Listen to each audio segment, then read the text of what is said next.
Answer for you. So ನೀವು ನಾನು ಅವಾಗ ಹೇಳ್ಬೋದು ಇಷ್ಟು ನೋಡಿ ಇಷ್ಟು ಸಿವಿಲ್ ಕೇಸ್ ಇದೆ, ಆ ಕಾರಣಕ್ಕೆ ಎಷ್ಟು ಬಾಕಿ ಇದೆ ಅಂತ. ಇಲ್ಲ ಅಂತಂದ್ರೆ ಬಾಕಿ ಇದೆ ಅಂತ ಹೇಳಿದ್ರೆ ಜನ ಹಿಂಗ್ ಹೋಗ್ತಾರೆ. ಬಕೆಟಿಂಗ್ ಮಾಡಿ ಸರ್ ಭದ್ರಾವತಿ ಕೂಡ ಕೋರ್ಟ್ ನೋಟಿಸ್ ಇದೆ ಸರ್. ಭದ್ರಾವತಿ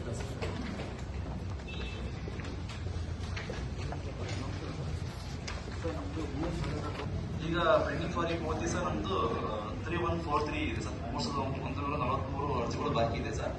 ಅದರಲ್ಲಿ ಸರ್ ನಮಗೆ ನಾನು ಕೂಡ ಬೇಡಿಗಳು ಸುಮಾರು ಟೈಮ್ ಎಲ್ಲ ನಾವು ರಿಪೋರ್ಟ್ ತಗೊಂಡು ಅನಲೈಸ್ ಕೂಡ ಮಾಡಿದ್ದೀನಿ ಸರ್.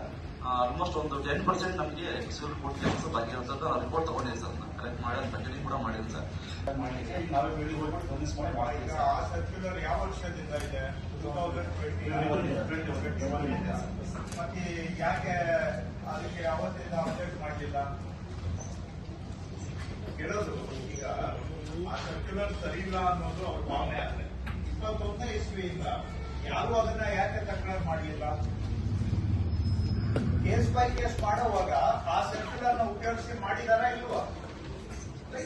ಬಿ ಫ್ರ್ಯಾಂಕ್ ಅಪ್ಪ, ನೋಡಿ ನಾನ್ಗೆ ಕಂದಾಯ ಇಲಾಖೆ ನಾನ್ ಕೆಲಸ ಮಾಡಿಲ್ಲ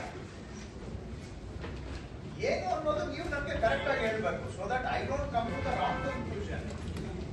right, I answer for you.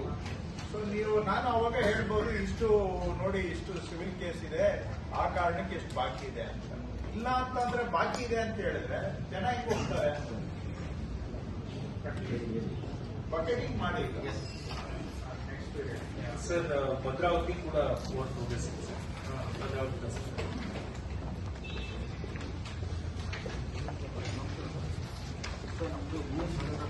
ಈಗ ಪೆಂಡಿಂಗ್ ಫಾರ್ 30 ಸರ್ ನಮ್ದು 3143 ಇದೆ ಸರ್. 143 ಅರ್ಜಿಗಳು ಬಾಕಿ ಇದೆ ಸರ್.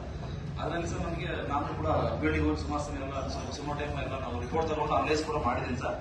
ಆಲ್ಮೋಸ್ಟ್ ಒಂದು 10% ನಮಗೆ ಸಿವಿಲ್ ಕೋರ್ಟ್ ಕೆಲಸ ಬಾಕಿ ಇರುತ್ತದೆ. ನಾವು ರಿಪೋರ್ಟ್ ತಗೊಂಡಿದ್ದೀನಿ ಸರ್, ಕರೆಕ್ಟ್ ಮಾಡಿ ಅದು ಕಂಟಿನ್ಯೂ ಕೂಡ ಮಾಡಿದ್ದೀನಿ ಸರ್. ನಾವೇ ಬೇಡಿಗಳು ಈಗ ಆ ಸರ್ಕ್ಯುಲರ್ ಯಾವ ವರ್ಷದಿಂದ ಇದೆ? 2020 ಮತ್ತೆ ಯಾಕೆ ಅದಕ್ಕೆ ಯಾವತ್ತಿಂದ ಅಪ್ಡೇಟ್ ಮಾಡಲಿಲ್ಲ ಕೇಳೋದು. ಈಗ ಆ ಸರ್ಕ್ಯುಲರ್ ಸರಿ ಇಲ್ಲ ಅನ್ನೋದು ಅವ್ರ ಭಾವನೆ ಆದ್ರೆ 21ನೇ ಇಸ್ವಿಯಿಂದ ಯಾರು ಅದನ್ನ ಯಾಕೆ ತಕರಾರು ಮಾಡಲಿಲ್ಲ? ಕೇಸ್ ಬೈ ಕೇಸ್ ಮಾಡೋವಾಗ ಆ ಸರ್ಕ್ಯುಲರ್ ನ ಉಪಯೋಗಿಸಿ ಮಾಡಿದಾರ ಇಲ್ವಾ? ಬಿ ಫ್ರ್ಯಾಂಕ್ ಅಪ್ಪ, ನೋಡಿ ನಾನ್ಗೆ ಕಂದಾಯ ಇಲಾಖೆ ನಾನ್ ಕೆಲಸ ಮಾಡಿಲ್ಲ ಏನು ಅನ್ನೋದು ನೀವು ನಮ್ಗೆ ಕರೆಕ್ಟ್ ಆಗಿ ಹೇಳ್ಬೇಕು. So that I don't come to the wrong conclusion.